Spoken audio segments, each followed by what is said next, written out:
Chegou a hora de vermos o homem Monkey D. Dragon finalmente entrar em ação. Depois de permanecer invisível como vento durante todo esse tempo, é hora do homem agir. As 72 horas acabaram. Será que veremos Dragon enfrentando Figureland Shamrock? Será que veremos Dragon em Marijoa enfrentando Figureland Garden? Vamos falar agora sobre tudo o que podemos esperar de Monkey D. Dragon na saga final de One Piece, incluindo a sua provável participação em Elbaf, o valor da sua recompensa e a sua batalha final contra Ibo. E lembrando que se você quer começar 2025 mudando a sua vida profissional, você vai se matricular ainda hoje na maior escola de tecnologia do país, que é a Alura, nossa grande parceira aqui do canal. Tudo que você precisa para entender sobre o mercado digital, tanto na área de programação, marketing digital, edição de vídeo, inteligência artificial e até inglês e espanhol, tudo isso e muito mais com apenas uma única matrícula. A Alura é tanto para você que quer começar do zero, quanto para você que precisa aprimorar o seu nível de conhecimento. E o melhor de tudo é que só para quem é seguidor aqui do canal, você ganha um cupom exclusivo de 15% de desconto somente através do link na descrição, no comentário fixado ou pelo QR Code aqui na tela, beleza? Vamos parar de procrastinar e mudar o seu futuro ainda hoje. Vamos lá então, galera. Já faz um bom tempo que Dragon permanece totalmente inerte aos grandes eventos do mundo de One Piece. Quando teve sua base invadida pelos piratas do Barba Negra, fugiu como um covarde. Quando Bartolomeu Kuma foi escravizado pelos Tenryubitos lá em Marijoa, deixou seu exército agir sozinho sem fazer nada para ajudar.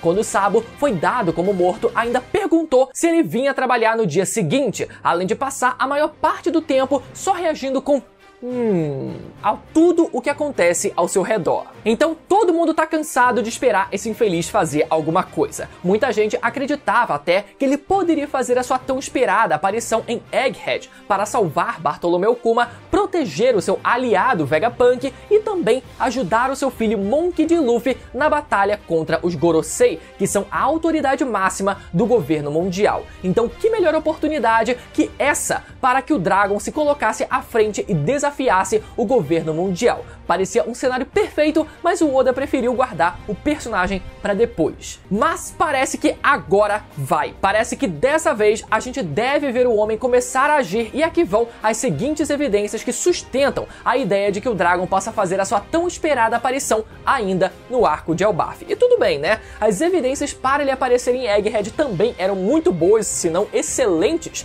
e não aconteceu. Mais uma hora esse infeliz precisa fazer alguma coisa, né? Então, pelo amor de Deus, que seja em Elbaf de uma vez por todas. Então, vamos lá. Primeiro, Bartolomeu Kuma se encontra atualmente em Elbaf junto do Chapéu de Palha, e sabemos como o Dragon, teoricamente, se preocupa muito com a vida dos seus subordinados. Somado a isso, também sabemos que Vegapunk planeja consertar o Kuma, provavelmente trazendo ele de volta à vida. Então, mais um motivo para que o Kuma se reencontre com o seu líder. Segundo, Jaguar e Sol se encontra em Elbaf, e sabemos como Sal e os demais gigantes de Elbaf ajudaram a salvar os livros da biblioteca de Ohara, e nesse meio tempo se encontraram com Dragon, que esteve em Ohara logo após todo o incidente. Então, apesar da gente não ter visto o Dragon conversando diretamente com nenhum gigante naquela época, é provável que eles tenham se comunicado e estabelecido uma boa relação com o exército revolucionário. Terceiro, o próprio Vegapunk também se encontra em Elbaf atualmente, e esse sim a gente sabe que tem uma relação muito estreita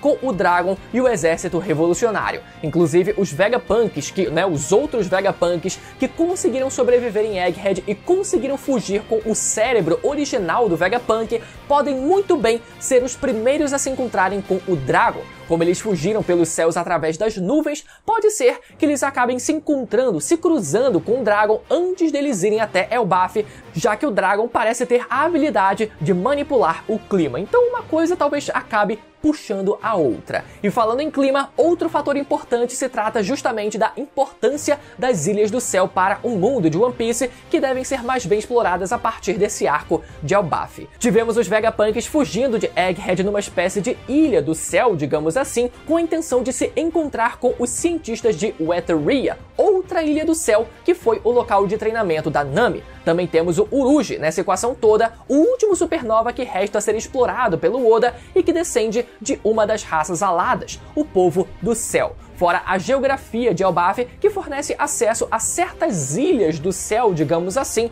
através da Árvore Adão. Então, as Ilhas do Céu ainda vão ser de grande importância nessa reta final e o Dragon, com sua habilidade de manipulação do clima, se encaixa perfeitamente nesse contexto que o Oda vem construindo para o arco de Elbaf. Imagina então, né, o Dragon movendo uma série de Ilhas do Céu com uma ventania absurda, salvando e jogando um monte de gente pra lá e tocando terror. Enfim, galera, e porra, não tem como não hypar uma parada como essa, né, meu amigo? Cheio de Ilha do Céu, ele vai voando junto e jogando pra lá. Cara, meu irmão. Mas talvez o ponto mais importante que evidencia que o Dragon deve se mover daqui a pouquíssimo tempo se baseia numa fala do próprio Dragon. Quando os Cavaleiros Sagrados foram citados pela primeira vez, Dragon declara que a verdadeira batalha iria começar quando o governo mobilizasse os Cavaleiros Sagrados. Ou seja, agora que temos Shamrock e Gunko surgindo com a intenção de anexar o país de Elbaf ao governo mundial, chegou a hora do Dragon mobilizar o seu exército também. Afinal, as principais peças desse enorme tabuleiro de xadrez começaram a se mover e o Dragon precisa mover as dele também. Claro que essa fala não significa que o Dragon planeje entrar em um conflito direto com os Cavaleiros Sagrados agora em Elbaf. Ele pode muito bem esperar um outro momento para atacar o governo direto na Terra Sagrada de Marijoa, mas considerando todas as evidências que eu citei aqui, eu acho sim extremamente plausível que ele decida dar as caras ainda durante esse arco. Afinal, se o arco de Elbaf promete trazer o Ragnarok, ou seja, o fim desse mundo, faz sentido que o Dragon esteja envolvido para fazer a sua parte na mudança desse mundo também. Agora, uma coisa que muita gente tem se perguntado é sobre o tal Homem Marcado pelas Chamas, que sabe onde se encontra o último Road Poneglyph e se esse homem seria o gigante Jaguar de Sol que sofreu queimaduras durante o incidente de Ohara, ou se seria o próprio Dragon, o que poderia significar que a marca no seu rosto não seria exatamente uma tatuagem, mas sim uma cicatriz causada por chamas. Se a gente fosse levar em conta apenas essas informações, faria mais sentido acreditar que esse homem fosse o Saulo, mas a gente precisa lembrar de uma outra informação também. Segundo os piratas do Barba Negra, o tal Homem Marcado pelas Chamas navega num navio escuro e todos que tentam se aproximar dele acabam pegos numa tempestade gigantesca. Então, quando a gente considera essas informações, fica mais provável crer que esse homem se trate do próprio Dragon, já que ele possui um navio negro e a habilidade de causar tempestades. Porém, segundo Shiryu da Chuva, ele acredita que esse tal homem possua alguma relação com o governo, já que faria sentido o governo esconder pelo menos um dos Road Poneglyphs para que ninguém conseguisse chegar até Laugh Tale e encontrar o tesouro One Piece. Porém, da forma como a frase foi colocada, isso não passa de uma mera especulação do Shiryu, então ainda pode ser que o tal homem não tenha qualquer ligação com o governo. No fim das contas, eu ainda gostaria que o tal homem marcado pelas chamas fosse o próprio Jaguar de Sol, considerando as queimaduras que ele sofreu no incidente de Ohara,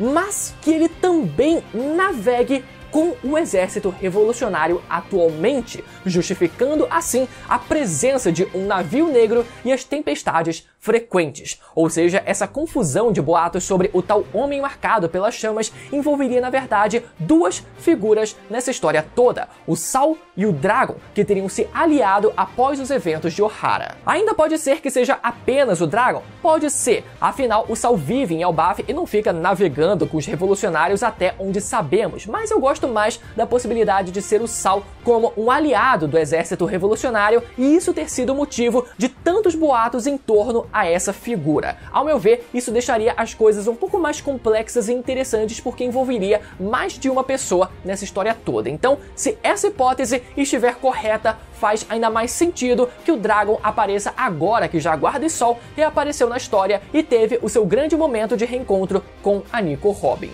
Agora, eu já comentei com vocês que a minha expectativa para o momento em que o Oda decida fazer o Dragon finalmente se mover é que o capítulo em si em que isso aconteça não precise ter nenhuma cena de batalha do Dragon. pode ser apenas uma cena como foi a do Shanks se preparando para enfrentar os piratas do Kid com o seu bando atrás, mas no caso do Dragon, nos revelando finalmente a recompensa pela sua cabeça. Não precisa mais do que isso para fazer a fandom de One Piece vir completamente abaixo. E quanto ao valor dessa recompensa, a minha primeira hipótese mais conservadora é que o homem valha cerca de 5 bilhões de berries. Ou a minha hipótese menos conservadora e mais ousada é que o homem bata a casa dos inéditos 10 bilhões de berries. Pode parecer muito, mas como o Oda ele vem distribuindo recompensa na casa dos bilhões para todo mundo, eu não ficaria surpreso se ele não decidisse meter o louco de vez com o Dragon. Então fica aí as minhas duas hipóteses para a recompensa do Dragon. Particularmente, eu acho que 5 bilhões já seria mais que suficiente para classificar o homem como o criminoso mais procurado do mundo atualmente, superando as recompensas de todos os outros personagens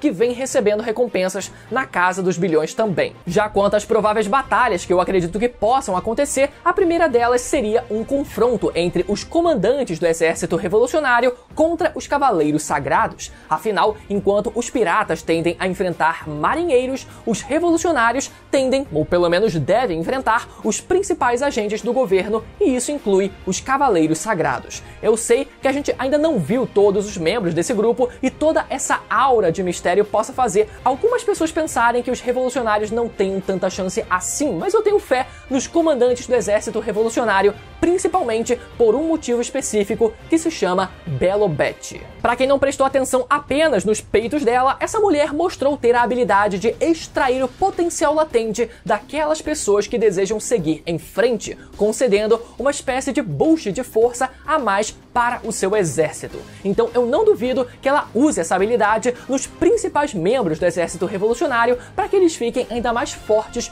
para enfrentar o governo mundial e esse seja o grande clímax de superação dos revolucionários em cima dos cavaleiros sagrados. E talvez a principal batalha envolvendo os cavaleiros sagrados seja o confronto entre o Imperador das Chamas Sabo e o atual comandante do grupo, Figureland Shamrock. Enquanto isso, Dragon, estando num nível acima, enfrentaria o antigo líder do grupo e o mais novo Gorosei, Figureland Garling. Nesse caso, já tem até fanart disso e todo mundo sabe que se tem fanart, a probabilidade de acontecer aumenta em pelo menos 50%. Na verdade, eu tenho plenas convicções que o Dragon teria plenas condições de enfrentar os 5 Gorosei praticamente sozinho. O problema seria lidar com a imortalidade deles. Então, para que os Gorosei sejam definitivamente derrotados, talvez seja necessário que Imo também seja. Nesse caso, poderíamos ver Dragon entrando em um confronto direto contra Imo, o líder da maior força revolucionária contra o líder do governo mundial.